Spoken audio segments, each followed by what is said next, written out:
Bismillahirrahmanirrahim. Assalamualaikum warahmatullahi wabarakatuh. Waalaikumsalam warahmatullahi wabarakatuh. Alhamdulillah, alhamdulillahirabbil alamin. Wa bihi nasta'in wa ala umuri dunya waddin. Wassalatu wassalamu ala asrafil anbiya'i wal mursalin sayyidina Muhammadin wa ala alihi wa ashabihi ajmain. Rabbi israh li sadri wa yassir li amri wahlul 'uqdatam min lisani yafqahu qawli. Bapak Ibu peserta workshop online yang saya hormati, alhamdulillah kembali kita bersyukur kehadirat Allah, Tuhan Yang Maha Esa, atas segala limpahan nikmat yang diberikan kepada kita sekalian, sehingga pada pagi hari ini dari berbagai instansi kampus ya kita berkumpul bersama dalam satu media Zoom meeting untuk membicarakan hal kecil dan satu nikmat Allah, yaitu ilmu terkait dengan penelitian. Bapak Ibu yang saya hormati, saya kira kita langsung saja pada sesi pertama ini bincang-bincang pemaparan terkait apa sih sebenarnya novelty dan pentingnya sampai pada tips.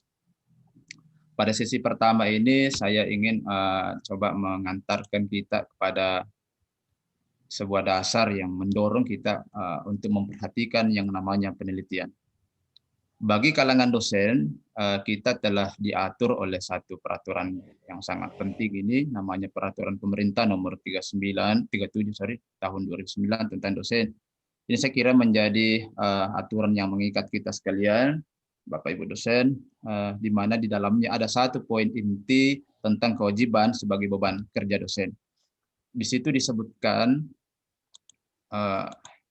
bahwa beban kerja pendidikan dan penelitian paling sedikit sepadan dengan 9 SKS yang diselenggarakan di perguruan tinggi yang bersangkutan.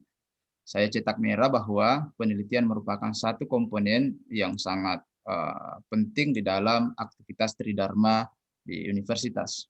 Ini bagi teman-teman dosen. Karena peserta kita ada yang banyak mahasiswa, maka saya coba berikan juga satu penyegaran tentang Peraturan Presiden Nomor 8 Tahun 2012 tentang kerangka kualifikasi nasional Indonesia. Jadi dimanapun kita berada sepanjang di Indonesia, S2 ataupun S3-nya, kita diatur oleh standar ini, maka tidak ada lagi yang membedakan kualifikasi mahasiswa baik di sekitaran di wilayah timur di Indonesia ini, semua diatur dengan Perpres Nomor 8. Bagaimana Perpres ini? Coba kita lihat satu poin penting pada setiap levelnya. Kita tahu bersama bahwa pada magister atau program S2 itu diwajibkan sampai pada level 8. Di sana ditegaskan bahwa pada level 8 atau jenjang magister itu harus mampu mengembangkan pengetahuan, teknologi, dan atau seni di dalam bidang keilmuannya atau praktek profesionalnya melalui riset hingga menghasilkan karya inovatif dan teruji. Saya cetak merah di situ bahwa riset wajib dilakukan oleh magister, program magister, dan diupayakan untuk mampu mengembangkan pengetahuan. Sedangkan pada level 9 atau program doktor, di situ ditegaskan bahwa mampu mengembangkan pengetahuan, teknologi, dan atau seni baru di dalam bidang keilmuannya atau praktek profesionalnya melalui riset hingga menghasilkan karya kreatif, original, dan teruji. Ada hal yang sama di sini antara level 8 S2 dan level 9. Yang pertama adalah keduanya diharapkan mampu mengembangkan pengetahuan. Baik level S2 maupun level S3 itu dituntut untuk melakukan pengembangan. Dan pengembangan itu dilakukan melalui riset. Itu poin yang kedua. Nah, ada yang berbeda antara level 8 dan level 9. Yaitu ada yang saya cetak biru, saya cetak hitam, tebal, dan miring baru. Jadi yang membedakan adalah pengembangan itu mengarah pada kebaruan pada level S3. Saya seringkali menemukan bimbingan khususnya di S2 itu belum pernah melihat Perpres ini. Sehingga mau tidak mau, sadar atau tidak, yang bersangkutan tidak bisa mengarahkan risetnya sampai pada level berapa. Ya. Saya kira kalau level S3 semua ini hafal betul Perpres karena umumnya yang lanjut S3 banyak ya pada umumnya, meskipun ada juga sebagian yang bukan dari kalangan dosen. Ya, baik dosen maupun bukan dosen sebagai basic, tetapi ketika lanjut pada level pasca sarjana S2 ataupun S3 ya harus dipahami, penting kita pahami target-target level yang sudah ditentukan dalam Perpres ini. Saya kira ini menjadi dasar kita untuk bagaimana memacu kualifikasi kemampuan kita untuk mencapai target yang telah ditentukan oleh pemerintah.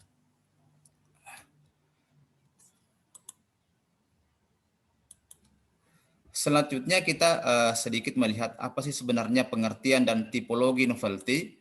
Ya, yang pertama ingin saya sampaikan sebagai pembuka bahwa novelty adalah unsur. Ya, saya cetak merah unsur berarti banyak hal di situ di dalamnya. Unsur kebaruan dari suatu penelitian. Dalam arti belum ada yang menemukan. Nah, kalau jatuh pada klausul ini belum ada yang menemukan, maka pada prinsipnya tipologi ini disebut dengan invention. Diharapkan pada tipe pertama ini dilakukan oleh mahasiswa pada level S3. Ya, jadi menemukan unsur kebaruan yang belum ada atau belum ditemukan sebelumnya, yang kita sebut dengan invention. Atau menunjukkan aspek yang berbeda, jadi ada aspek yang berbeda berupa pengembangan atau perbaikan dari sebelumnya. Ini tipe yang kedua disebut improvement. Jadi ada pengembangan, ada hal yang berbeda dari yang sebelumnya. Ini direkomendasikan pada teman-teman mahasiswa level magister. Novelty akan kita temukan jika peneliti menunjukkan research gap. Ya, research gap ini kalau ya kita mampu menunjukkan pertentangan berbagai hasil penelitian terdahulu. Selanjutnya bahwa kita perlu ingat, novelty bukanlah dilihat dari hasil uji Turnitin atau uji-uji yang sejenis. Karena uji Turnitin hanyalah sekedar menemukan kesamaan atau similarity. Secara tekstual bukan SOTA. SOTA ini bukan sok tahu tetapi state of the art. Ya, jadi Turnitin ini tidak mampu sampai menunjukkan state of the art, tetapi hanya menunjukkan similarity secara tekstual. Berikutnya ruang lingkup novelty. Banyak hal yang bisa kita tegaskan novelty dari riset kita. Yang pertama bisa dari sisi perspektif. Ya, kita mampu tegaskan kepada pembaca bahwa perspektif yang kita gunakan itu adalah berbeda dari sekian banyak riset-riset yang telah ada sebelumnya. Nah, selain permainan pada wilayah perspektif, kita juga bisa menunjukkan perbedaan riset kita pada aspek objeknya.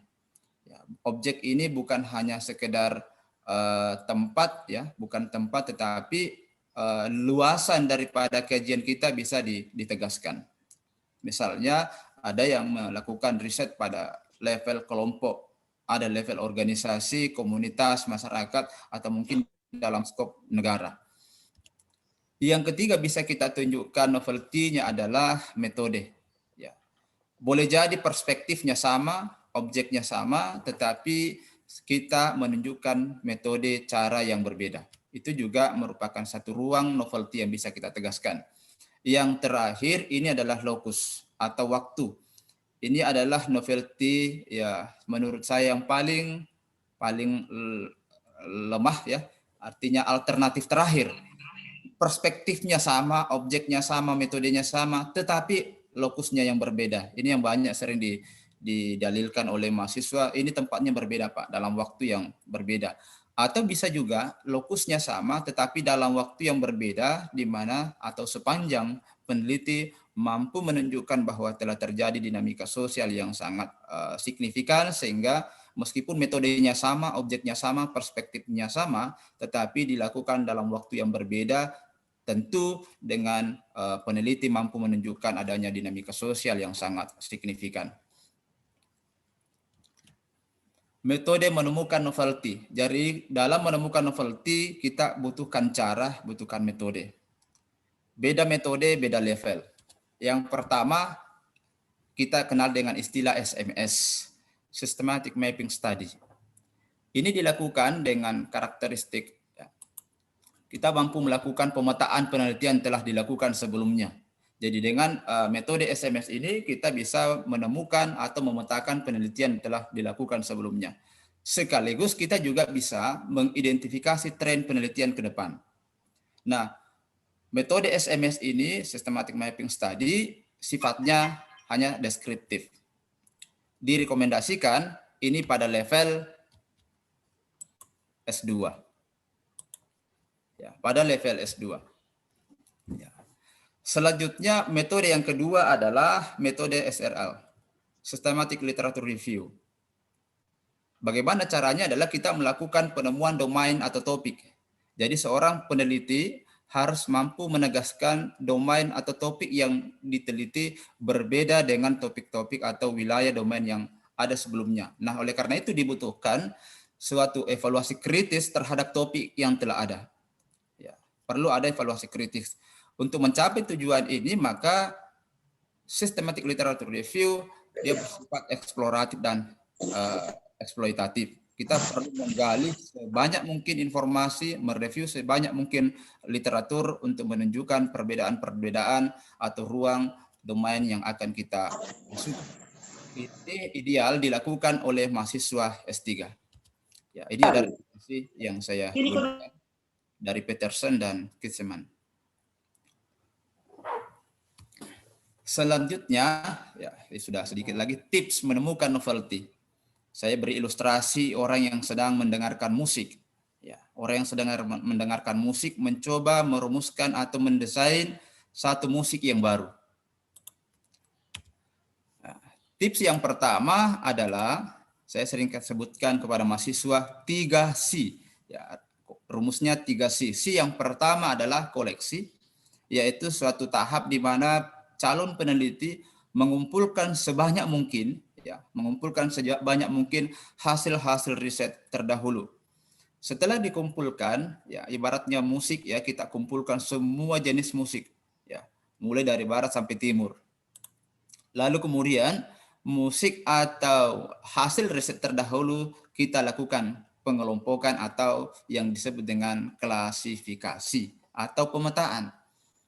Sehingga berdasarkan klasifikasi yang kita sudah peroleh, maka kita sudah bisa menunjukkan atau menegaskan satu justifikasi. Apa bedanya ya? Di mana letak perbedaan riset kita dengan riset-riset yang ada pada sebelumnya, yang ada sebelumnya. 3 proses ini wajib dilakukan untuk menunjukkan novelty dari riset kita. Nah, bagaimana menegaskan bahwa kita menunjukkan memiliki novelty? Ya, tentu ada tempat, ada posisi, ada format yang harus diikuti. Pada umumnya, ya itu akan dicari oleh pembaca atau penguji atau mungkin biasanya pembimbing pada bagian latar belakang. Maka pada bagian latar belakang perlu kita sistematisasikan secara umum seperti ini. Yang pertama, seorang peneliti harus mengungkap urgensi topik. Apa sih pentingnya topik ini? Ya, pada level S2, S3, ya, saya sering katakan ini wajib dilakukan. Bagaimana, apa urgensi dari topik? Paling tidak satu paragraf kita menulis urgensi topik. Apakah urgensi topik ini dibicarakan orang banyak hanya pada level lokal? Ataukah dibicarakan orang banyak pada level nasional? Atau mungkin ini pembicaraan atau diskusi topik pada level internasional. Tentu untuk menegaskan mendukung urgensi topik kita harus tampilkan berbagai macam riset-riset yang kemudian yang tahap kedua disebut dengan SOTA, ya. State of the art. State of the art tadi sudah dilakukan pada tiga strategi tadi yang saya sudah sampaikan sebelumnya. Jadi di awal kita menunjukkan urgensi topik, apa sih pentingnya topik ini? Ya, kalau kita lihat bahwa topik itu penting, maka tentu kita lihat seliweran diskusi dari para kalangan ilmuwan. Ya, apakah diskusinya pada level ya skopnya adalah lokal, nasional ataupun mungkin internasional. Ini perlu dibuktikan. Ya, perlu dibuktikan dengan hasil-hasil riset terdahulu. Yang ketiga adalah tahapan yang ketiga, setelah kita menunjukkan bahwa ada state of the art, ya, ada gap riset yang ada di dalam penelitian kita, rancangan penelitian kita, maka deskripsikan konteks yang berbeda itu. Kita harus mampu mendeskripsikan konteks yang telah kita tegaskan tadi, bahwa dari sekian banyak hasil riset ada sebuah ruang yang baru, ya, yang baru, maka perlu kita deskripsikan. Sehingga bukan sebuah kumpulan-kumpulan atau kompilasi hasil riset tanpa suatu deskripsi konteks yang membumi. Setelah kita menguraikan ini, biasanya panjang lebar, ya, 2-4 halaman pada level disertasi, ini agak panjang. Biasanya mahasiswa kalau kita tanya mana deskripsi konteksnya, dia bilang belum Pak, karena belum meneliti. Nah, itu bedanya kalau meneliti di level S1 dan di pasca sarjana. Setelah deskripsi konteks terurai dengan jelas, ya, semakin dibaca semakin menunjukkan ada permasalahan, maka yang keempat, yang terakhir, kita harus membangun asumsi. Tentu asumsi yang kita bangun adalah asumsi yang diinspirasi oleh perspektif keilmuan kita. Bukan asumsi tanpa dasar, bukan asumsi yang dasarnya adalah common sense, tetapi asumsi berbasis fakta, ya, berbasis fakta pada deskripsi konteks dan berbasis pada perspektif keilmuan masing-masing. Itu yang terakhir yang saya sampaikan pada sesi pertama. Kita akan lanjut pada sesi simulasi software. Saya harap Bapak Ibu peserta telah menginstal 2 software yang telah kami share di grup. Tadi adalah konsep dasarnya. Berjalannya simulasi ini itu sangat ditentukan oleh semangat kita dalam membangun pemahaman seperti yang saya sampaikan di awal tadi. Jadi yang pertama software yang kita buka adalah POP atau Publish or Perish. Ya, Publish or Perish. Ini bisa dilihat share screen saya, belum bisa ya? Belum terlihat, Pak. Publish or Perish. Oke, mungkin sudah bisa ya? Ya, sudah terlihat. Di Publish or Perish ini alat atau software yang kita gunakan untuk memanen. Ya, saya istilahkan untuk memanen, ya, berbagai macam riset yang sudah ada sebelumnya. Di menu di atas ini banyak sekali, ya. Ada yang diberi kode bintang 1, ya, bintang 2 dan bintang 3. Ya. Untuk bintang 1 ini free access, yang bintang 1 ini yang disediakan dalam Publish or Perish ini ada Crossref, ada Google Scholar.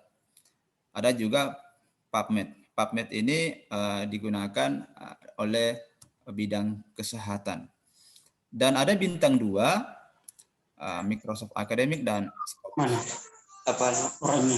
Untuk yang bintang 2 khususnya pada Scopus termasuk juga Web of Science, ini kita tidak bisa mengaksesnya jika kita tidak memiliki akun Scopus yang premium. Akun Scopus yang biasa digunakan itu tidak mampu menyedot, memanen database dari Scopus. Biasanya kampus-kampus besar, saya lihat teman-teman di UGM, itu dosen dibagikan akun Scopus sehingga dengan leluasa dosen-dosen untuk mengakses seluruh database yang ada di Scopus. Tidak ada lagi keterbatasan untuk open access.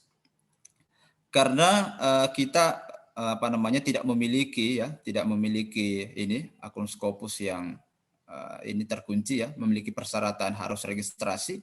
Yang bebas kita gunakan, ya, yang bebas digunakan tanpa harus registrasi adalah Crossref dan Google Scholar. Ya, saya contoh satu yang paling sering digunakan adalah Crossref atau Google Scholar. Nah, di sini sudah ada menu yang bisa kita isi, ya. Semoga teman-teman, Bapak Ibu sekalian peserta Saya kira sudah ada yang pernah mempraktekkan di rumah setelah menginstal tadi malam. Kita secara bersama coba mengisi keywordnya saja. Ya, kita mengisi keyword sesuai dengan topik yang kita inginkan. Ya, sesuai dengan topik riset yang kita akan lakukan. Ya, di sini ada title-nya, bisa diisi keyword. Pada menu pilihan Google Scholars itu sanggup sampai 1000 artikel. Ya, 1000 dokumen artikel. Saya kira kita bisa bayangkan kalau 1000 artikel ya kita koleksi. Ya, kalau kita koleksi 1000 artikel, ada tahapannya 3, koleksi, klasifikasi, dan justifikasi. Bisa dibayangkan kalau koleksinya 1000, bagaimana berapa lama yang kita butuhkan untuk mencapai 1000. Nah, dengan menggunakan alat ini, software ini sangat memudahkan kita untuk mengumpulkan hasil-hasil riset sampai pada 1000 artikel sekali download, ya, sekali download bisa. Kira-kira misalnya ya kita mau bahasa Indonesia boleh, mau bahasa Inggris boleh, ya, tergantung skop atau ruang lingkup penelitian kita. Ya, saya kasih misalnya satu contoh kearifan lokal. Teman-teman bisa menulisnya masing-masing sesuai dengan kebutuhannya. Ya, kearifan lokal. Saya tulis juga masyarakat kawasan hutan. Ya. Pengetahuan lokal. Mudah-mudahan teman-teman bisa langsung melakukan ini secara mandiri, ya, masing-masing di laptop atau komputernya. Apalagi yang terkait dengan ini, ya silakan teman-teman berkreasi sesuai dengan kebutuhannya, memasukkan, menginput sebanyak mungkin keyword yang memungkinkan untuk dilacak oleh atau dikumpulkan oleh publish or perish ini. Supaya cepat, saya kasih contoh misalnya hanya 20 artikel. Teman-teman mau 1000, mau 500, silakan. Pilihannya banyak sekali, 10, 20, 50, 100, sampai 1000. Ya, karena ini sebagai simulasi saja, maka saya gunakan 20 artikel supaya proses downloadnya agak cepat. Setelah kita menulis itu, maka kita bisa lakukan search. Ada di sudut kanan atas, search, untuk memberikan perintah aplikasi ini untuk mencarikan sejumlah artikel yang telah kita request. Ini sangat cepat, tidak membutuhkan waktu yang lama, sudah selesai. Nah, sudah selesai, saya mendownload sejumlah artikel dengan keyword yang saya butuhkan. Dengan Bapak Ibu sekalian bisa juga melakukan hal yang sama, tidak harus pada topik yang ini ya, sesuai dengan kebutuhan kita masing-masing. Kalau sudah tampil seperti ini, maka inilah hasil panen kita. Ya, dari waktu yang sangat cepat, kita sudah memanen 20 artikel dengan topik kata kunci yang sama sesuai dengan kebutuhan. Kemudian kita simpan. Kemudian selanjutnya kita save. Ya, kita save. Sebentar kita tinggal panggil. Ya, kita save pada pojok kiri bawah. Save result. Kita klik save result, kita simpan dalam format RIS, ya, kita simpan dalam format RIS atau reference manager. Ya, ini kita bisa lihat sama-sama, kita simpan dalam format RIS. Format RIS. Misalnya saya tulis kearifan lokal, karena topik kata kunci tadi adalah kearifan lokal. Kita save. Jangan lupa pastikan folder ini tersimpan di laptopnya pada bagian bawah. Oke, kita sudah berhasil menyimpan, ya, satu folder hasil panen sejumlah artikel sesuai dengan kebutuhan kita. Pada contoh kali ini saya hanya memanen 20 hasil riset tentang kearifan lokal. Proses ini sudah selesai pada penggunaan publish or perish. Ya, karena fungsinya hanya untuk memanen atau mengumpulkan sejumlah hasil riset yang kita butuhkan. Nah, langkah selanjutnya adalah kita masuk pada aplikasi yang kedua, yaitu aplikasi FOSS Viewer. Mudah-mudahan ini juga sudah berhasil. Semalam sampai lumayan sampai tengah malam kita bersama-sama menemani teman-teman peserta dalam menginstal FOSViewer-nya.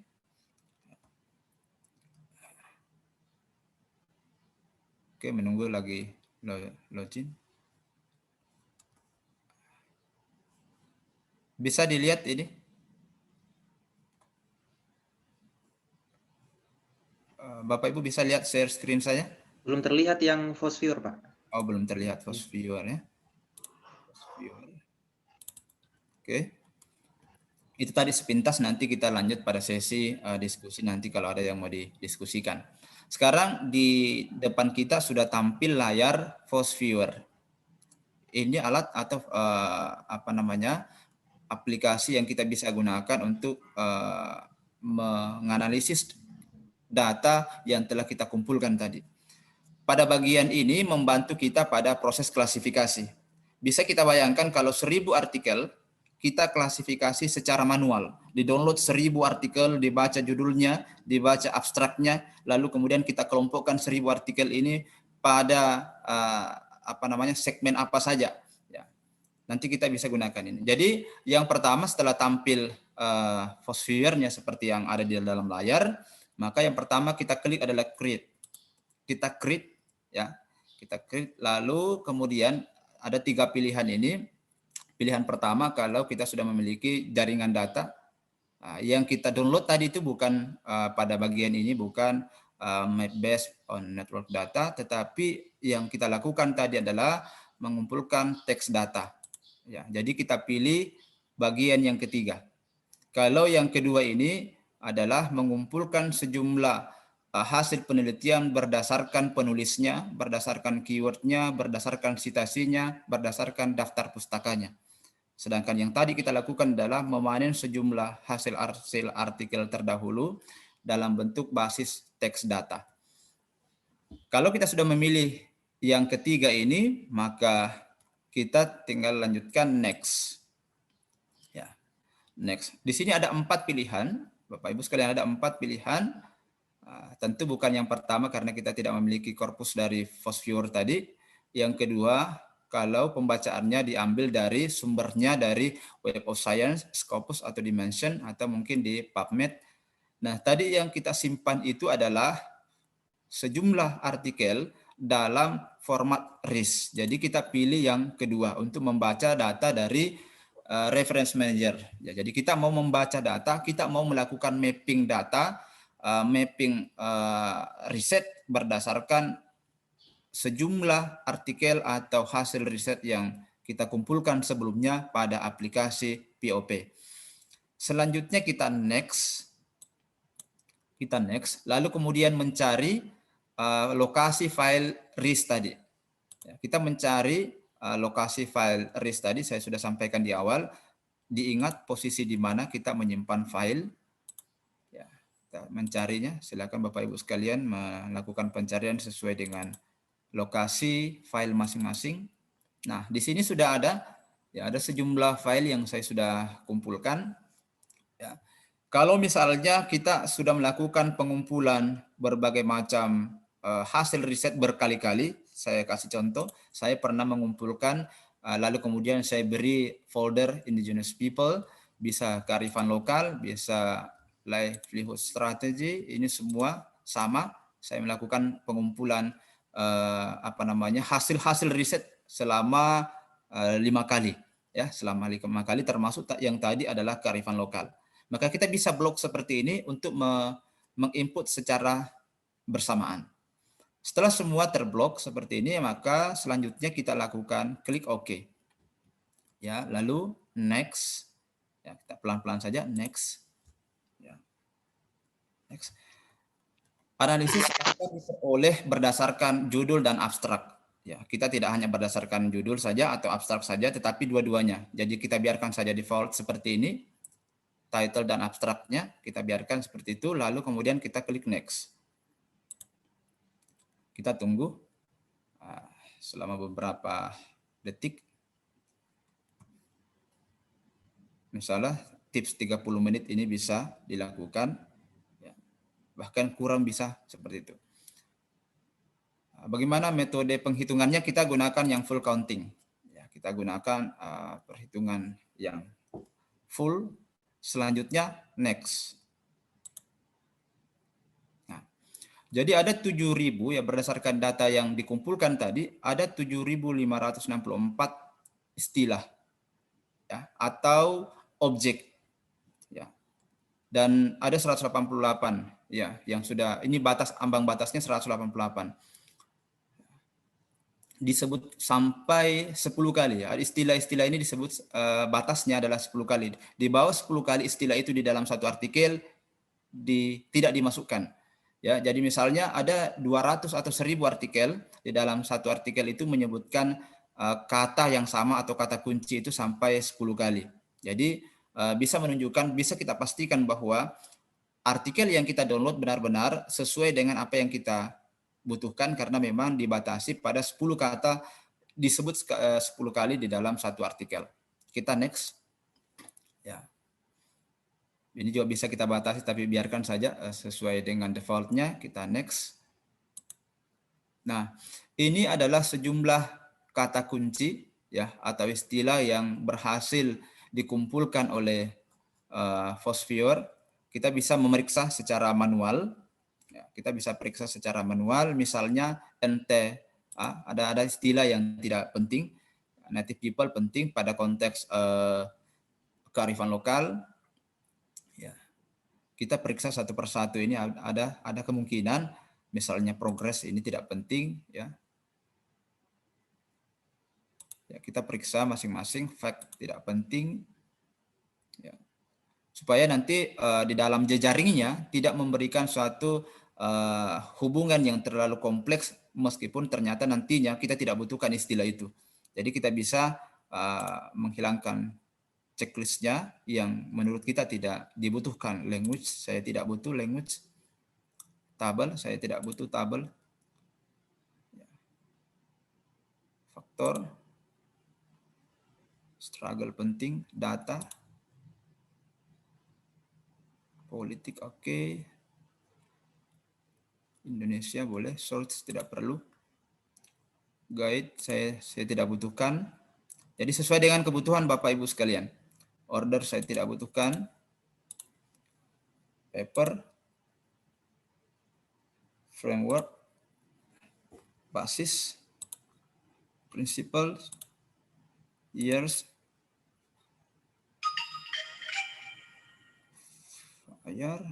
key-nya, konsep, study, konteks, oke. Semua saya sudah pilih sesuai dengan kebutuhan kata-kata kunci yang akan kita nanti lihat analisisnya. Selanjutnya kita klik finish. Ya.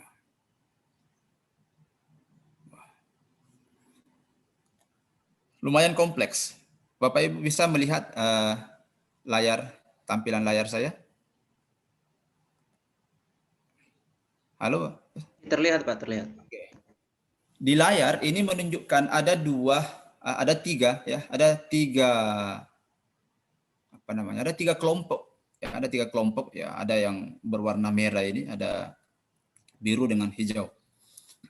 Kita bisa lihat overlay-nya. Ya, jadi jaringan-jaringan ini menunjukkan ya, jadi network visualization ini memvisualisasikan atau menunjukkan kedekatan hubungan antara satu fokus kajian dengan yang lainnya. Ya, tidak ada fokus yang menunjukkan, tidak ada ruang lingkup yang menunjukkan hubungan yang terlalu jauh. Karena semua konsep-konsep yang kita masukkan adalah satu konsep rumpun kajian dalam bidang ilmu tertentu. Ya. Terkadang saya melakukan pengujian seperti ini, itu terlalu jauh. Ya, jauh sekali posisinya. Sampai misalnya di sudut kanan atas, ini menunjukkan bahwa networknya antara satu kajian dengan kajian lain itu relatif jauh. Nah, kalau kita lihat visualisasi jaringannya, ini menunjukkan bahwa satu fokus kajian, misalnya saya sorot adaptation, ini selalu terhubung dengan istilah, terhubung dengan fokus kajian yang lainnya. Ya. Yang terpenting kita lihat di sini adalah di overlay. Ya, kita fokus di overlay. Di overlay ini menunjukkan bagaimana update hasil riset yang sudah ada. Kita bisa lihat 2006, 2008, 2010 sampai 2012. Berarti semakin kuning ya, ini menunjukkan bahwa riset-riset dengan topik ini adalah topik yang relatif baru ya, relatif baru. Masih terupdate dilakukan oleh para peneliti. Sedangkan bulatan-bulatan ini kita lihat ada perbedaan bulatan ya. Ada bulatan yang besar seperti ini, besar, ada bulatan yang sangat kecil ya, ada bulatan yang sangat kecil. Semakin besar bulatan ya, semakin besar bulatan berarti ini mengindikasikan bahwa topik riset terkait dengan itu telah banyak dilakukan orang ya, telah banyak dilakukan orang. Misalnya saya sorot di sudut kanan ya, di sisi kanan indigenous people ya. Ini menunjukkan bahwa topik dengan indigenous people ini banyak dilakukan oleh peneliti terdahulu. Sudah banyak dilakukan. Ketika ini dilakukan dengan topik seperti ini, maka terhubung ya, kita bisa lihat linknya, maka terhubung dengan berbagai macam ruang lingkup. Misalnya dihubungkan dengan law, ya, berhubungan dengan land, berhubungan dengan spesies, ya, berhubungan dengan population, ya, seperti ini. Selain ini, yang warna hijau yang besar ini juga kita lihat livelihood, ya, livelihood ini juga lumayan besar ya. Artinya bahwa hasil-hasil riset yang sudah terpublikasi dengan topik besar livelihood. Bagaimana kita bisa menentukan atau mendapatkan ruang kebaruan atau novelty melalui teknik yang seperti ini, melalui teknik overlay. Saya mengambil satu contoh. Misalnya kita lihat adaptive strategy. Ya, kita sorot salah satunya saja, sorot fokus ya, sorot sampai fokus ya. Gambar yang lain atau topik yang lain akan menjadi blur atau kabur. Ini menunjukkan bahwa livelihood adaptasi strategi atau strategi adaptif itu berkaitan dengan ya, dihubungkan, ada yang meneliti dengan menghubungkannya dengan resilience ya, ada yang menghubungkannya adaptif strategi dengan konsep atau fokus resilience. Ada juga ya, kalau tetap kita fokus ke sini, tetap fokus pada satu titik ya, selalu kita kembalikan pada satu titik kalau kita memilih topik riset kita. Adaptif strategi berhubungan langsung dengan climate change, ya, berhubungan dengan climate change. Ya. Dan perubahan iklim berhubungan dengan strategi adaptif. Ya, bayangan saya bahwa saya mencoba melakukan riset pada suatu komunitas di mana komunitas itu berada di kawasan hutan atau social forestry. Ya. Maka kita bisa lihat bagaimana mereka bisa bertahan hidup. Maka sudah banyak yang melakukan riset tentang itu dengan kaitan atau hubungan konsep yang lain. Kalau kita lihat adaptif strategi, pelan-pelan saya bawa ya, tunjukkan teman-teman peserta tidak berwarna atau tidak terkoneksi dengan agriculture. Tidak terkoneksi adaptif strategi pada agriculture. Ya. Demikian juga ketika saya sorot agriculture, itu tidak terhubung dengan adaptif strategi. Nah, ini sudah menjadi lampu hijau bagi kita bahwa satu domain yang penting untuk kita lakukan penelitian yang belum dihubungkan, dikaitkan oleh orang peneliti sebelumnya, atau ini bisa kita justifikasi bahwa sebagai sebuah riset, ya, ini lebih 1000 hasil riset yang saya kumpulkan, ya, sudah berkali-kali folder tadi saya masukkan, menunjukkan bahwa kalau kita mengangkat topik adaptif strategi lalu dihubungkan dengan konteks agriculture, itu belum ada peneliti yang melakukannya. Ya, tetapi kalau kita hubungkan dengan agriculture pun demikian juga, tidak ada koneksi ke adaptif strategi. Satu poin bisa kita lakukan. Ya, satu poin ketika misalnya melihat strategi adaptif pada masyarakat pertanian, ya, atau bagaimana strategi bertahan masyarakat pertanian yang ada di kawasan hutan misalnya. Kita bisa lihat lagi yang lain. Misalnya kita pindah ke mana? Household. Misalnya household. Kalau kita sorot household ini lumayan jauh jangkauannya, ya, menjangkau pada sisi kanan ini sampai pada cultural survival. Ya, household ini ya, kita bisa lihat sejenak, ya, dengan warna yang terang, yang berwarna dengan warna yang blur. Ada kemungkinan banyak sekali dari topik ini yang bisa kita gunakan dalam riset dengan menunjukkan novelty-nya. Misalnya household ini rumah tangga, kita bisa kaitkan dengan satu istilah indigenous knowledge. Ya, saya sorot indigenous knowledge ini tidak berhubungan, ya, tidak ada peneliti yang menghubungkan antara pengetahuan lokal ini, ya, kearifan lokal ini dalam konteks rumah tangga. Ya, demikian juga kalau saya arahkan ke household juga tidak dihubungkan dengan indigenous knowledge. Ya, tetapi dihubungkan dengan bagaimana indigenous knowledge ini dihubungkan dengan lingkungan. Ya. Jadi saya kira seperti ini perlu kita melakukan secara seksama, secara detail sampai kita bisa memilih sejumlah ruang novelty kebaruan yang akan kita pilih. Banyak sekali dengan tema-tema seperti ini. Ya, livelihood ini berkembang dalam kajian sosiologi yang namanya livelihood sociology. Itu sudah banyak metode-metode yang ada dalamnya. Ada metode SLA kalau kita di sosiologi, Sustainability Livelihood Approach. Jadi saya coba kaji bidang ini, ternyata sudah cukup kompleks, namun kelebihannya bahwa kompleksitas kajian ini masih menyisahkan ruang yang banyak untuk kita kembangkan. Jadi kalau misalnya kita tidak bisa sampai taraf kepada invention dari jenis novelty tadi, kita bisa masuk pada tipe yang kedua adalah improvement. Community forest. Ya, kita bisa sorot community forest. Kalau community forest ini berhubungan dengan apa? Berhubungan dengan woman, ya, berhubungan dengan household, community forest, ya, berhubungan dengan environment. Jadi banyak sekali kaitannya. Nah, kaitan-kaitan secara logis dan ilmiah, lalu kemudian tidak menunjukkan adanya jaringan networking seperti ini, maka itu menegaskan bahwa di sana ada sinyal yang kuat untuk kita lakukan pengembangan kajian. Saya kira seperti itu apa yang bisa saya paparkan terkait dengan tips menemukan novelty dengan waktu yang sangat singkat.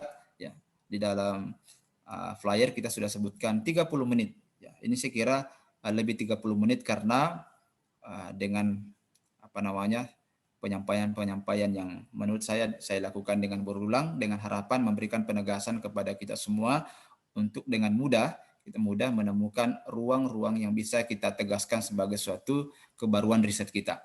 Saya kira demikian pada sesi yang kedua ini saya kembalikan kepada moderator. Terima kasih. Ya, baik Pak Ambo.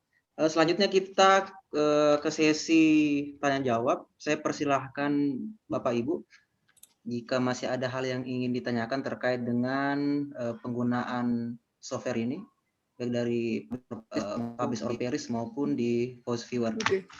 Izin bertanya boleh Pak? Silakan Bu Yola. Saya ingin tadi saya melihat bagaimana Pak Ambo merunning tentang POP dan ya. Tetapi saya lihat waktu kita memasukkan keyword itu Pak Ambo kan menggunakannya adalah dengan bahasa Indonesia. Tetapi saat memappingnya itu keluarnya adalah dengan kata-kata Inggris. Apakah software ini mampu mengubah yang tadinya kita keywordnya dalam bahasa Indonesia, kemudian dia langsung mengubahnya dalam bahasa Inggris? Soalnya saya lihat ini mappingnya semuanya dalam kata-kata bahasa Inggris. Gitu saja dulu Pak Ambo, makasih. Baik, saya. Baik. Silakan Pak Ambo. Mohon maaf Ibu Yola.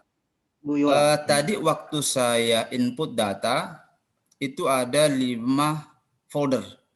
ya sebelumnya, karena tadi ini adalah simulasi saja, dengan mudah saya menggunakan bahasa Indonesia. Makanya saya hanya mengambil 20 artikel.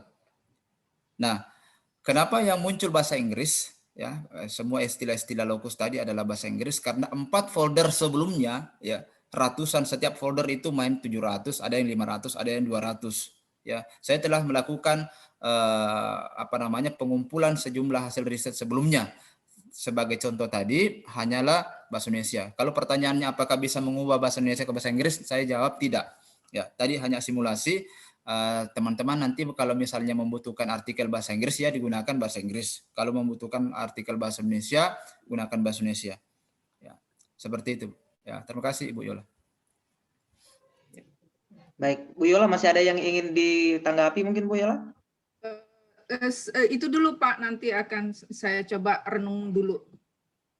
Oh ya, baik Pak Ambo, mungkin saya ingin perjelas kembali. Jadi misalnya kalau artikel yang kita kumpul itu di metadata di publish or perish itu adalah artikel berbahasa Indonesia, kemudian dimasukkan di Force Viewer, berarti yang pemetaan itu dalam bahasa Indonesia Pak Ambo ya? Oh, oke, baik. Ya, saya silakan kepada Bapak Ibu yang lain jika ada yang ingin ditanyakan. Saya tambahkan sedikit, Pak. Saya tambahkan sedikit supaya tidak membingungkan. Ini juga kekeliruan saya tadi menggunakan bahasa Indonesia supaya tidak membingungkan. Tadi ada 20 riset yang saya download melalui Publish or Perish. Pertanyaannya kenapa tidak ada yang muncul pada saat melakukan mapping di Post Viewer? Ya, itu karena saya memberikan batasan estimasi threshold-nya adalah 13. Sementara artikel yang saya download adalah hanya 20. Artinya bahwa dari 20 itu artikel tidak ada threshold sampai 13. Jadi secara otomatis tertolak dari satu folder yang saya download tadi yang sebanyak 20 artikel. Jadi dia otomatis terabaikan karena threshold-nya tinggi. Sedangkan yang masuk saringan di dalam Force Viewer adalah artikel dengan kata, jumlah batasan kata itu adalah 13 kali disebutkan dalam satu artikel. Sehingga secara otomatis dia terabaikan. Sehingga tadi tidak ada istilah-istilah yang muncul dalam pemetaan dengan menggunakan bahasa Indonesia. Semua dalam bahasa Inggris. Ya, saya kembalikan kepada Pak Moderator. Terima kasih. Ya, baik Pak Ambo. Saya silakan Bapak Ibu yang lain jika ada pertanyaan. Kalau boleh saya izin tanya lagi kalau ini. Kalau nggak ada dari teman-teman, malu juga kalau saya terus. Boleh saya lagi kalau belum ada? Saya persilakan dulu Bapak Ibu yang lain. Ada tidak yang ingin bertanya? Pak Fatur, saya boleh bertanya Pak Fatur? Oke, Bu Aryuni silakan Bu. Terima kasih Pak Fatur.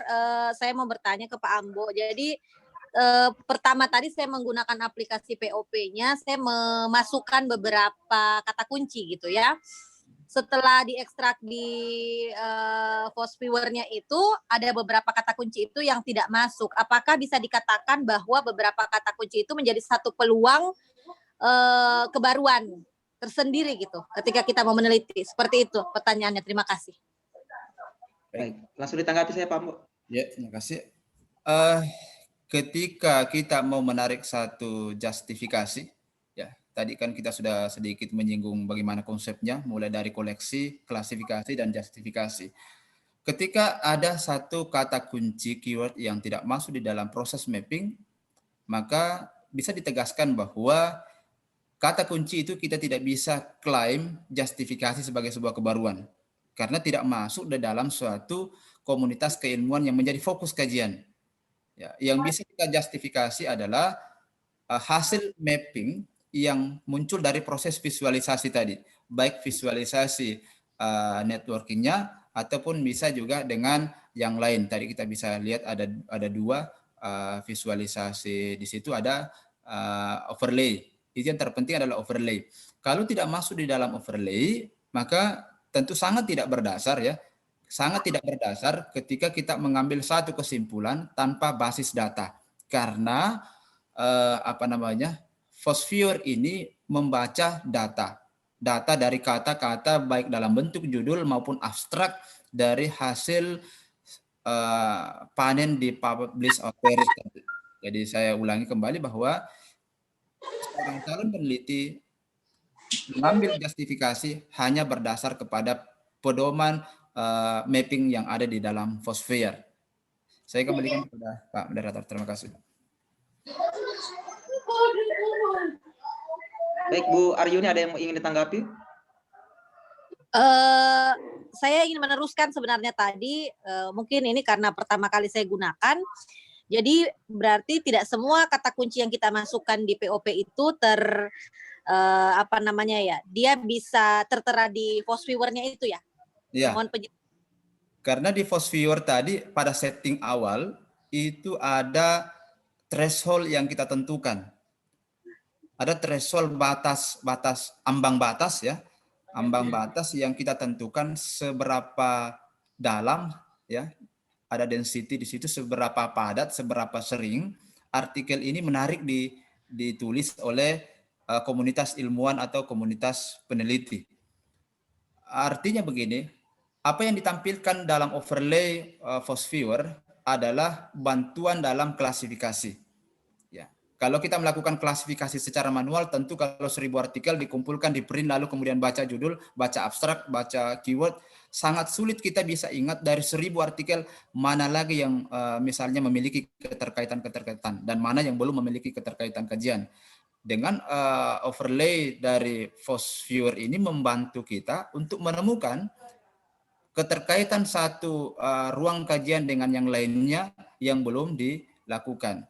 Otomatis tidak berwarna atau dalam gambaran yang blur, kabur di belakang, kalau memang istilah itu, fokus itu belum ada yang menghubungkannya. Tetapi, ya saya tegaskan bahwa tetapi kata kunci tetap ada. Ya. Tapi kalau kata kuncinya tidak termuat di dalam Fosviewer, maka otomatis kita tidak bisa mengklaim bahwa itu adalah kebaruan. Karena nanti kita tidak bisa menunjukkan ini hubungannya dalam kaitan apa. Misalnya ada forestry. Saya mau kasih masuk misalnya terkait dengan city. Loh kok tidak ada antara city yang saya masukkan dalam kata kunci tidak muncul di dalam Fosviewer. Kalau begitu mungkin baru ini adalah kebaruan saya ketika saya hubungkan antara forestry dengan city. Ya, justru ini konyol karena berarti kita mencoba menghubungkan sesuatu yang memang tidak ada tradisi baru seperti itu. Artinya kata kunci itu tidak dihitung sebagai sesuatu yang menarik untuk kita pilih. Ya, jadi sebaiknya Fosviewer ini kita gunakan untuk melihat bagaimana keterkaitan satu bidang ilmu, bidang topik dengan topik yang lainnya. Ya, seperti itu. Jadi kebaruan ini memang bukan berarti bahwa sesuatu yang tidak ada adalah baru. Misalnya saya kasih contoh, strategi bertahan hidup di planet Mars. Kita cari, wah ini baru ini karena tidak ada samanya. Ya, meskipun memang tidak ada kesamaannya, tetapi tidak logis secara ilmiah. Ya, jadi dihilangkannya atau tidak dimasukkannya kayak keyword di dalam Fosviewer itu menunjukkan bahwa kita diberi informasi untuk tidak mengambil istilah itu dalam kaitannya atau network istilah lain. Terima kasih, saya kembalikan Pak Moderator. Ya, baik. Makasih Pak Ambo. Saya silakan Bapak Ibu yang lain jika ada yang masih ingin ditanyakan.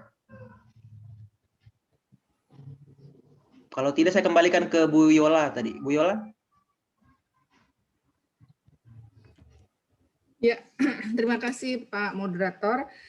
Baik Pak Ambo, tadi kalau saya berusaha untuk menyimpulkan, berarti sebetulnya saat kita mencari novelty itu justru saat sudah dapat mapping, justru kita yang kita sebut sebagai novelty itu adalah yang punya garis justru yang belum bergaris atau yang garisnya lemah. Apakah itu kesimpulan itu yang saya simpulkan itu betul atau tidak? Karena kan artinya semakin banyak riset itu diteliti, berarti kan garisnya semakin tebal gitu ya.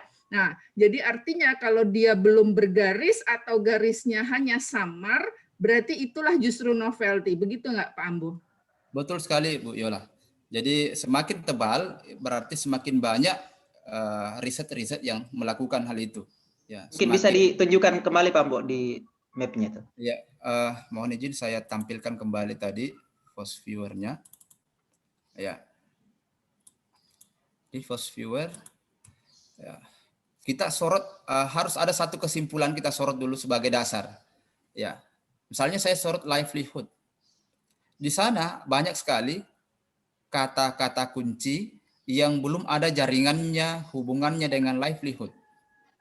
Ya. Tapi perlu kita ingat sebagai akademisi, tentu kita paham bahwa menghubungkan satu keyword dengan keyword yang lain tentu harus didasarkan pada nalar yang logis. Tidak bisa tiba-tiba dipaksakan, atau istilahnya adalah dikawin paksakan satu konsep, satu variabel dengan variabel lain. Ya, kita lihat misalnya saya sorot apa ya, adaptation atau climate change. Ya, saya sorot climate change. Pada saat kita sorot satu, ini bisa kelihatan Bapak Ibu ya? Jelas Pak, jelas. Oke, jelas. Saya sorot climate change. Di sana banyak sekali keyword yang samar-samar.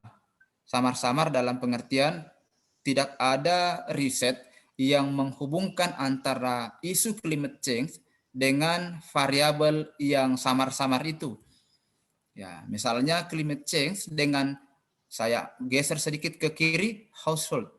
Ya, household tidak berhubungan dengan, ya, tidak ada hasil riset berdasarkan hasil dari public or Paris yang kita analisis ini, tidak ada yang menunjukkan bahwa hasil riset yang melihat household sebagai objek, ya, sebagai lokus dalam perspektif climate change, dalam isu climate change. Ya. Kalau climate change itu dihubungkan dengan banyak yang lain, misalnya environment dihubungkan secara langsung tadi dengan climate change. Selain itu climate change juga misalnya dikaitkan, dihubungkan dengan forest, ya, dihubungkan dengan forest. Saya sorot juga forest, otomatis juga ada hubungannya dengan climate change. Nah, ini menegaskan kita bahwa warna yang samar-samar, ya, itu menunjukkan bahwa dari basis data yang kita analisis, ya, dari basis data yang kita analisis belum ada yang menghubungkan. Jadi semakin banyak data yang dianalisis, semakin baik, semakin rigid kita bisa menyimpulkan bahwa ini benar-benar memberikan peluang kita untuk menemukan novelty. Tetapi kalau misalnya hanya mengumpulkan 100, ya, sangat disayangkan mahasiswa kadang membawa hasil riset terdahulu 10, lalu mengatakan ini baru Pak. Nah, itu sangat mustahil. Ini saja saya kumpulkan ini 1000-an ini bisa menunjukkan hal yang seperti ini. Kalau sedikit maka tentu juga kemungkinan keyword ini menjadi sedikit. Ya, menjadi sedikit. Saya bisa tunjukkan satu satu isu. Saya pernah mengumpulkan, saya boleh perlihatkan ya. Mohon izin saya perlihatkan satu objek atau satu isu tentang triple burden, ya, triple burden pada masyarakat, pada wanita nelayan. Saya sudah mengumpulkan sekitar 500-an artikel. Jadi ada memang isu yang tidak menarik, ya. Ada memang isu yang tidak menarik. Bagaimana itu isu yang tidak menarik? Kita akan lihat pada jejaring keyword yang ditunjukkan oleh Fosviewer.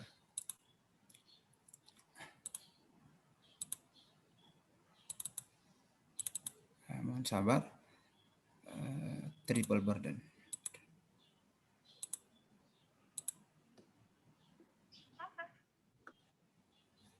Full counting.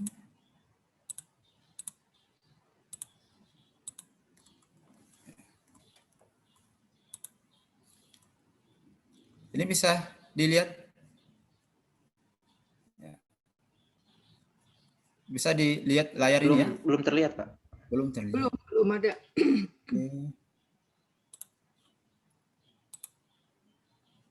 Fosviewer. Mungkin ini. Ya. Ya. Ini lumayan ini ya. Saya mengumpulkan sekitar 200 artikel tentang beban kerja wanita. Tetapi tidak banyak sekali ya, tidak begitu banyak. Hanya ada tiga kata kunci yang bisa ditampilkan oleh Fosviewer. Ya. Ini berarti apa? Bahwa ketika orang berbicara tentang peran ganda wanita, maka ruang lingkupnya sebegini saja. Ya. Itu kalau misalnya berkisar 200, mungkin akan berbeda ya. Asumsi saya akan berbeda akan menjadi sedikit kompleks kalau kita mendownload sampai 1000 artikel. Ya, saya hanya mencoba melakukan uji coba kalau sekitar 200 artikel dengan topik peran ganda wanita, yang ada hanya kesetaraan wanita, kesetaraan gender. Ya, jadi kalau saya hubungkan ini semua ada kaitannya, equality dan woman, saya hubungkan woman, ya semua dikaitkan. Hanya ini menunjukkan bahwa isu tentang gender equality itu lebih terbaru ketimbang hanya mengkaji tentang woman secara umum atau equality secara umum. Ya. Tidak ada bisa kita bayangkan bahwa, ya saya kasih contoh seperti pertanyaan teman tadi Ibu Aryuni, bagaimana misalnya saya munculkan satu kata kunci di dalam publish or perish tetapi tidak muncul. Nah seperti ini kemungkinannya. Ya, dari sekian kata kunci yang saya masukkan dalam mendownload artikel di publish or perish, yang muncul justru hanya 3 di dalam di dalam Fosviewer ini. Ya, kita tidak bisa memaksakan bahwa kenapa hanya 3, kecuali kita kembali setel ulang, ya, setel ulang bahwa thresholdnya biar 1, ya. Sekali satu kata pun disebutkan di dalam artikel kita sudah mengakomodir. Tetapi perlu diingat bahwa semakin tinggi threshold, ya, semakin tinggi threshold di dalam artikel, berarti itu menunjukkan bahwa fokus kajian yang kita teliti benar-benar sesuai dengan artikel yang kita cari. Karena bukan hanya sekedar lewat, bukan hanya sekedar tampil muncul satu kata itu. Tetapi kalau misalnya hanya 1 thresholdnya, berarti bisa saja 1 kali saja disebutkan di dalam satu artikel, dia juga termasuk di dalam proses analisis overlay Fosviewer. Jadi kita perlu tingkatkan thresholdnya. Semakin tinggi threshold, maka artikel yang dianalisis oleh Fosviewer semakin kredibel. Seperti itu yang bisa saya simpulkan sementara. Terima kasih. Saya kembalikan kepada Pak Moderator. Sedikit lagi boleh Pak menyambung pertanyaan saya tadi? Silahkan Bu Yola, silahkan. Ya, seandainya, saya agak melenceng sedikit sih pertanyaannya, tapi saya pikir masih relevan ya. Jadi kalau seandainya tidak ada garis yang membahas kedua variabel tersebut, kan itu bisa menjadi salah satu trigger kita bahwa itu adalah novelty yang belum diteliti sebelumnya. Tetapi bagaimana ya cara kita untuk membangun hipotesa, sementara kan berarti previous research-nya atau teori-teori pendahulunya belum ada gitu Pak. Itu bagaimana caranya ya? Baik, di awal tadi di sesi pertama, saya sudah memberikan sedikit slide bagaimana kita menemukan, bagaimana kita menegaskan, ya, ada strategi kita menegaskan, mulai dari isu, ya ada tadi topik, urgensi topik, ya itu otomatis wajib ya ketika kita mau menunjukkan novelty, maka satu paragraf paling tidak kita menunjukkan dia urgensi topik. Apakah topik ini urgensinya dibicarakan pada konteks lokal, nasional, internasional. Dalam arti bahwa ketika isu yang kita angkat itu dibicarakan dalam konteks internasional, maka sudah pasti artikel yang muncul di dalam panen publish or perish akan banyak. Pasti akan banyak. Tetapi semakin lokalitas isu yang kita bangun, maka peluangnya akan juga semakin kecil. Ya, semakin kecil. Boleh diuji coba menggunakan bahasa daerah masing-masing. Apa yang muncul banyak artikel? Tentu tidak. Asumsi saya tidak, karena orang tidak menyebutkan istilah atau keyword itu dalam skop yang global. Itu yang pertama. Kalau kita sudah memasukkan isu yang global, tetapi ternyata dari antara satu keyword dengan keyword yang lain seperti Bu Yola tadi sampaikan tidak menunjukkan adanya link networking, maka apakah ini bisa kita asumsikan? Bagaimana cara kita membangun satu asumsi? Oke, hasil pertama koleksi sudah selesai. Kita sudah ditampilkan dengan visualisasi dari Fosviewer. Tapi ternyata tampilannya adalah tampilan yang tidak menghubungkan satu keyword dengan keyword lain. Bagaimana dasarnya kita bisa menunjukkan bahwa ini adalah sebuah novelty?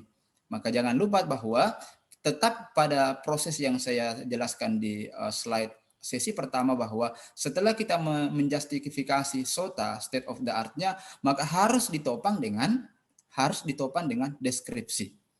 Ya, harus ditopang deskripsi sehingga kita bisa membangun sebuah asumsi. Langkah selanjutnya adalah membangun asumsi bahwa berdasarkan analisis data dari berbagai macam hasil riset terdahulu, itu masih ada ruang yang kosong sementara, ya ini perlu digarisbawahi, sementara padahal ternyata fakta empiris di lapangan yang kita temukan ada sebuah situasi, ada sebuah realitas, ada sebuah fenomena yang menghubungkan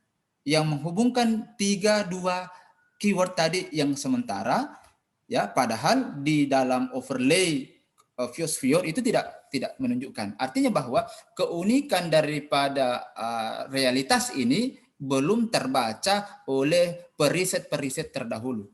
Ya, jadi kita tidak bisa sampai saja bahwa sudah ini yang novelty-nya, kebaruannya, tapi jangan-jangan novelty secara riset tetapi tidak ada konteks faktualnya. Itu juga tidak bisa jalan. Ibaratnya kita sudah membuat sebuah rancangan pesawat jet yang luar biasa, lalu kemudian kita mau mendaratkan pada satu pulau, ternyata pulaunya tidak ada bandara, itu juga rusak. Jadi koneksi keterkaitan antara realitas empiris yang betul-betul update ya dengan pemetaan Fiosphere ini harus sejalan. Kalau tidak sejalan maka juga pasti sangat lemah kita menegaskan bahwa itu adalah suatu novelty dari riset kita. Saya kira seperti itu. Terima kasih, saya kembalikan kepada moderator. Oke, baik Pak Ambo. Saya persilakan Bapak Ibu yang lain jika ada hal yang ingin ditanyakan lagi. Izin bertanya, moderator. Ya, silahkan Bu Yesi. Ya, baik Pak Ambo, terima kasih. Ada sedikit yang ingin saya tanyakan Pak Ambo. Ini ketika kita mengidentifikasi melalui POP atau melalui Fosviewer, ini kan untuk konsumsi pribadi ya. Artinya bagaimana kita menunjukkan bahwa di dalam artikel kita itu memang novelty-nya ini sesuai dengan yang ada di POP begitu. Kan itu tidak tercantum di dalam artikel gitu ya ketika kita mensubmit katakanlah tulisan pada jurnal tertentu gitu. Nah, ini bagaimana kita mendeskripsikan bahwa memang ini keterbaruannya sesuai dengan apa yang sudah kita identifikasi pada Fosviewer gitu Pak Ambo. Mungkin itu saja ya. Oke, baik Bu, saya coba tampilkan sedikit penyegaran di slide sebelumnya. Menarik juga apa yang disampaikan oleh Bu Yesi.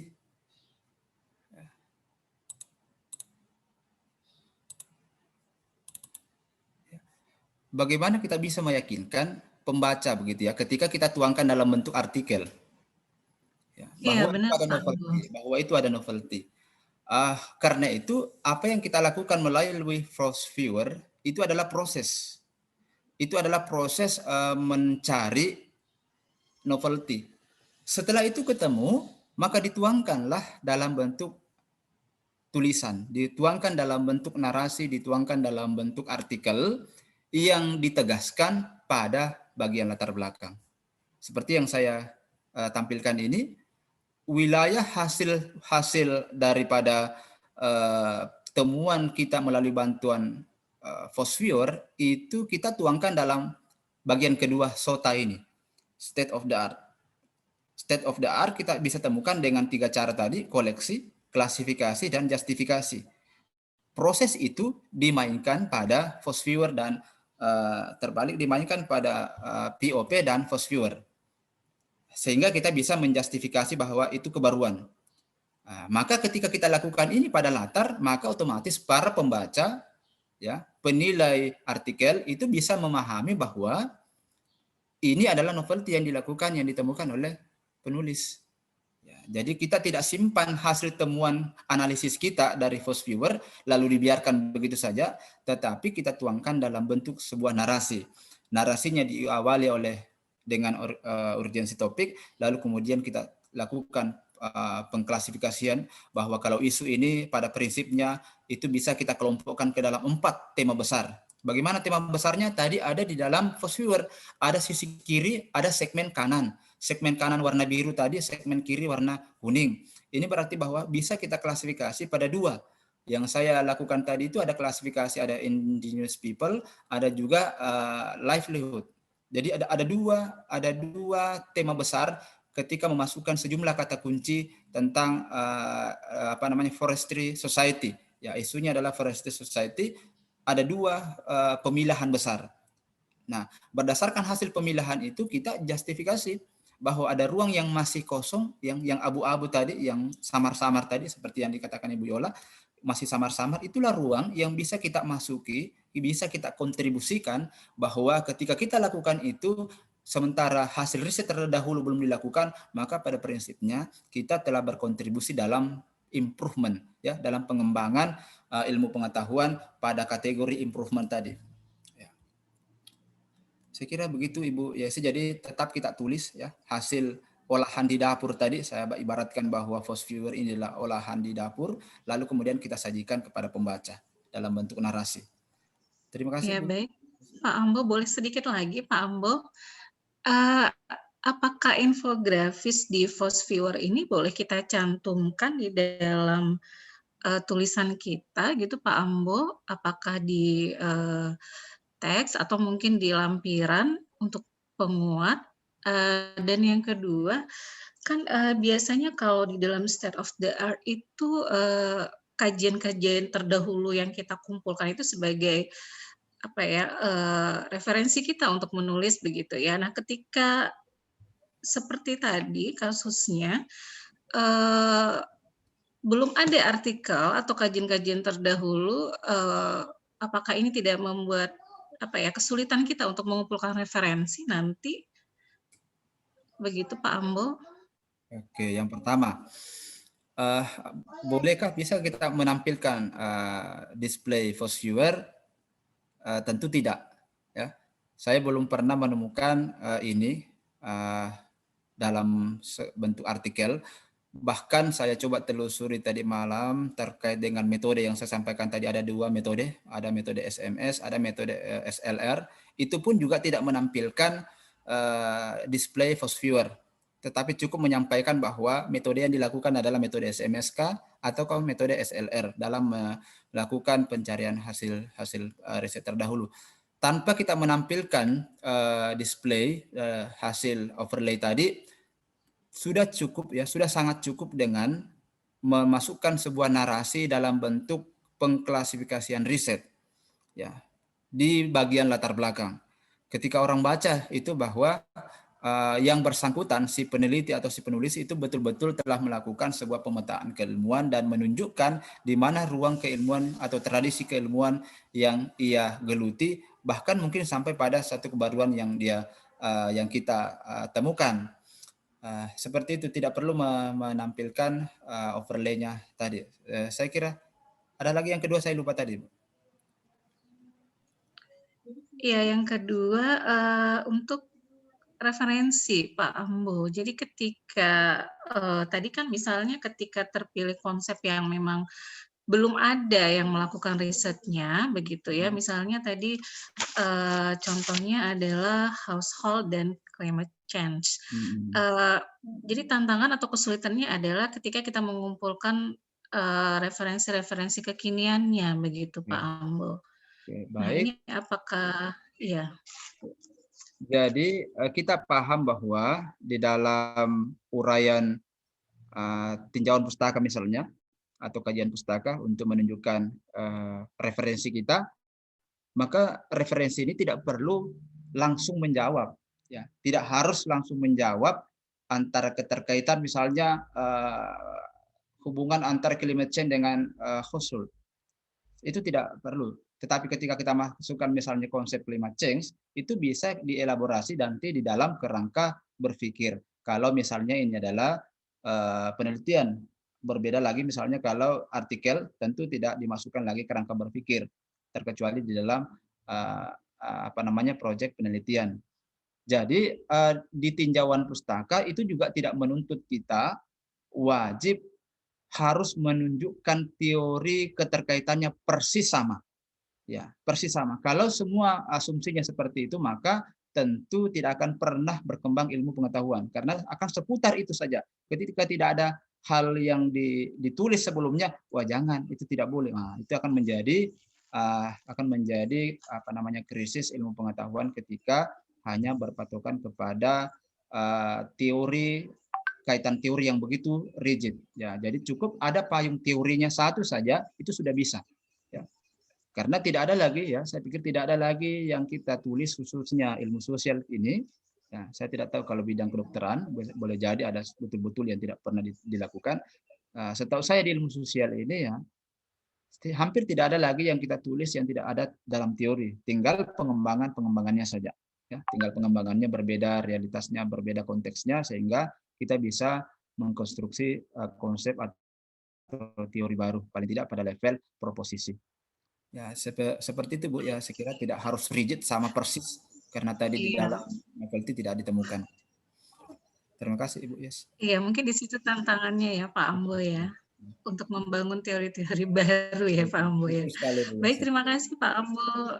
Sama-sama Bu Yesi. Terima kasih moderator, saya kembalikan. Baik, terima kasih Bu Yesi. Oke, mungkin biar Pak Ambo masih ada waktu? Masih ada Pak, sebelum salat. Oke. Silakan Bapak Ibu jika masih ada hal yang ingin ditanyakan lagi kepada pemateri.